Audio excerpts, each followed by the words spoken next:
இன்னைக்கு கொலசையில ஒரு கல்யாண வீடு, அதான் ஃபேமிலியா கிளம்பிட்டோம். அப்படியா? எனக்கு இது வேணும். அது வாங்கி தரேன். கடையில வாங்கி தரேன். பாத்துட்டால உங்க அப்பா உனக்கு மட்டும் வாங்கி தந்தாலும் குறைவா கேட்க மாட்டாளா? வாங்கினாலும் ரெண்டா வாங்குங்கன்னு சொல்லியிருக்கேன். இது இவளுக்காண்டி வாங்கினதா?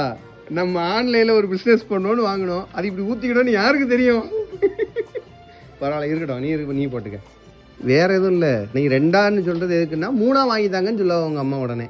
அதுதானே? உனக்கு சேர்த்து வாங்கி தரல. குளிக்கணும்.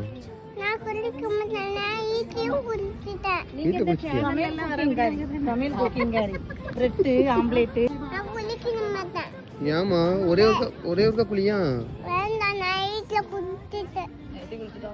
கால் மட்டும் நினைப்போம். அப்படியா? சங்கரி அவளை குடி தூக்கிட்டு போயிருவோம். தூக்கு தூக்கு தூக்கு தூக்கு.